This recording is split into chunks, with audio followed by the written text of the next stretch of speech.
Well, let's talk about this this story. I'm sure many people are probably already familiar with this because this actually came out yesterday afternoon. But I thought it was important enough to kick off the conversation. And I'll just say, I mean, we were already having a pretty crazy philosophical conversation before everything got started. But let's talk about, Black Lives Matter, these riots. For those that haven't seen the news, we have this from KARE11. Quote, "I wish it didn't have to happen. Alternate juror reflects on Derek Chauvin trial." Now, the first and most important thing is she didn't know she was an alternate. She was in the trial the same as everyone else, treating it exactly the same as any other juror. It was only once they announced deliberations, he said, Juror 96 and Juror, so-and-so, you are our alternates, you can go. And that's when she was like, okay. So her mentality, I believe, is indicative of the views of many of the other jurors. However, to be fair, this is the juror who lived in Brooklyn Center where the Dante Wright riots were happening. Yeah. She literally had to drive through the riots on the way to court. We have this. So this is an interview, and we have this. Let me just read. Ragoose, the journalist says, "Quote: Did you want to be a juror?" And the juror says, "I had mixed feelings. There was a question on the questionnaire about it, and I did not know the reason at the time was I did not know what the outcome was going to be. So I felt like either way you are going to disappoint one group or the other. I did not want to go through rioting and destruction again, and I was concerned about people coming to my house if they were not happy with the verdict." Do you think this lady reasonably feared Trump supporters or conservatives rioting and showing up at her house? I think she feared insurrectionists.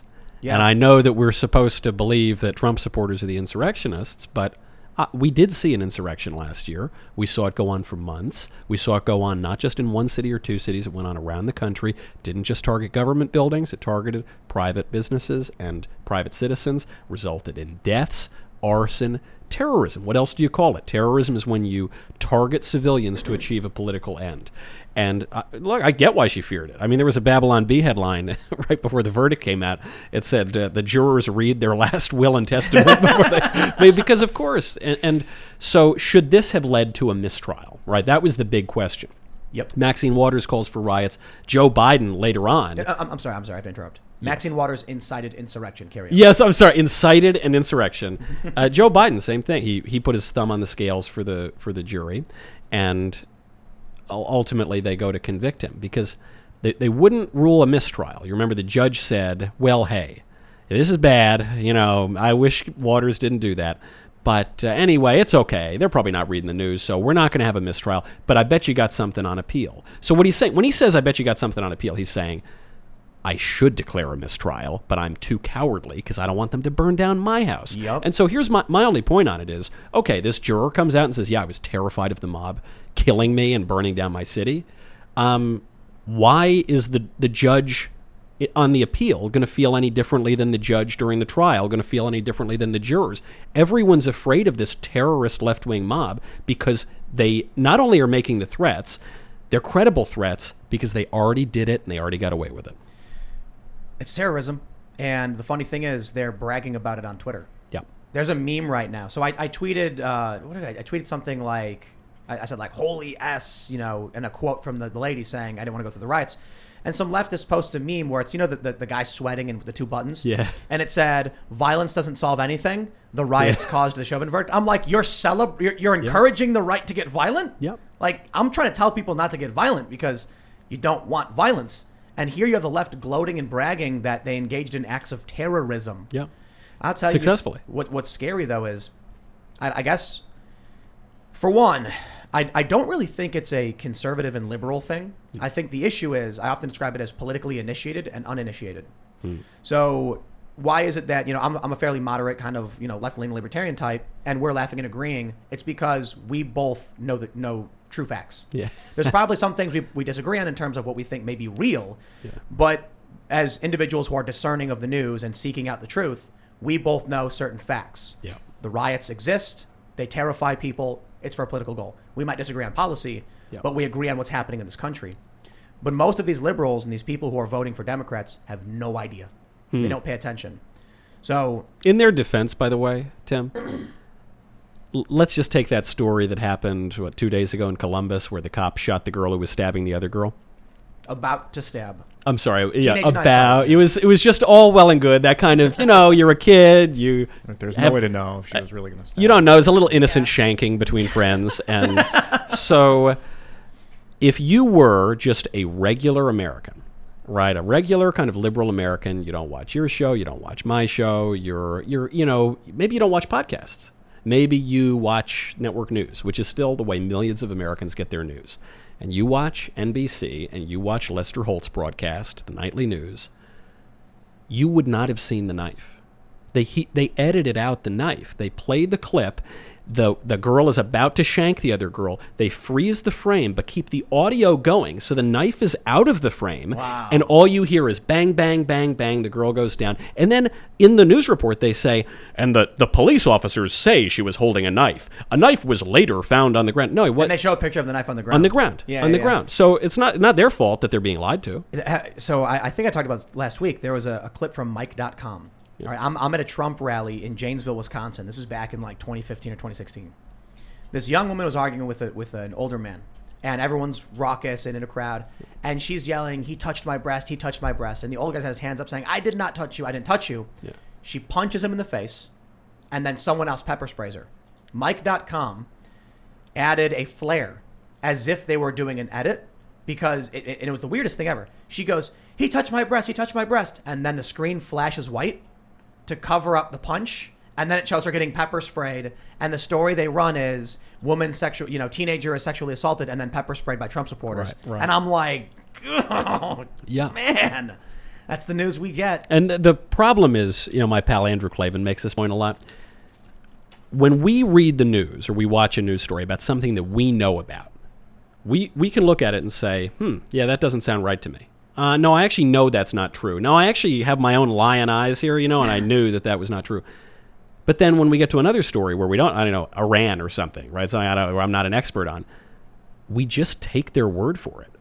The thing we know about, we know they're lying to us, but then the rest, who knows? That's the Gell-Mann amnesia effect. Yes. Have you heard so there was a guy who said he was going to name it after two smart people so it sounds official.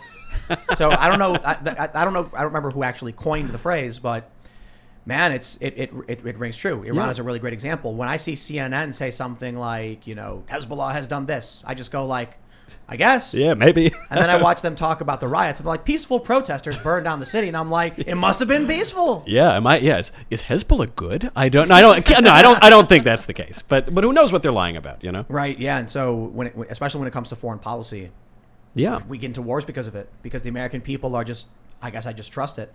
And so that's kind of why I think the easiest example of this is true.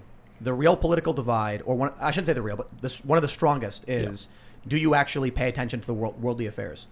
Because you and I will disagree on politics, but we agree on what's happening with the world, which allows us to, applying a standard American moral framework, come to similar conclusions on what should or shouldn't be. Yeah. And there's also, if you really want to get woke to the political scene, one has to recognize there is a difference between how the government is supposed to work and how the government works on paper and how the government actually works and the kind of real ruling establishment. And actually, the right wing is finally waking up to this a little bit. When, for 20 years, the right wing talked about how there's the public and the private and the government and business and, public government bad, private business good. And yeah, maybe this woke multinational corporation is undermining our entire country and culture, but they're good. They're good.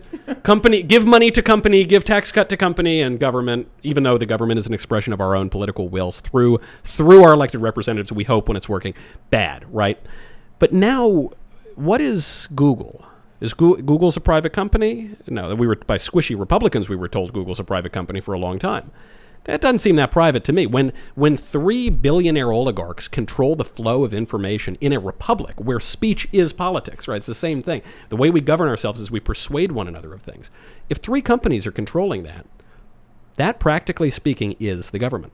I go back and forth on this sometimes, depending on the news, depending on, how it's hard to gauge whether we are winning or losing. And by we, I mean the people who believe in individual rights, free expression, and I guess... I think we're losing. Classic. You think we're losing? I don't want to bring down everything here, By but design. there was a funny comment earlier. Someone in the chat said they saw Michael in the title and they were hoping for Malice, but they got Knowles instead. Real nice. They're like, Knowles chatter. is okay. It's okay. Real nice, guys. But Michael Malice is of the opinion that we're winning. Yeah. That and there's good reasons to think so. Like YouTube just relaxed its rules on community guidelines and monetization. Some of them give people pause, like you're now allowed to show police brutality videos and monetize them, which is, they think that's actually the other direction. It popularizes the myth of police going around hunting minorities and things like that. Right. But they also have now opened it up to, more adult-themed content, to put it mildly, like news coverage, very serious, issues, swearing even. And so maybe that's a movement in the right direction. I wonder, though, if some of the relaxation is just because the election passed. This is why. The election's over. Thanks for checking out this clip from the Timcast IRL podcast. If you want to see the full show, come back to this channel, youtube.com/TimcastIRL, Monday through Friday at 8 p.m., where you can leave comments and super chat, and we actually will read your comments on the show. Don't forget to like, share, subscribe, and if you want exclusive members-only content, segments you can't get anywhere else, go to timcast.com, become a member, and we even have full bonus episodes. Thanks for hanging out, and we'll see you all next time.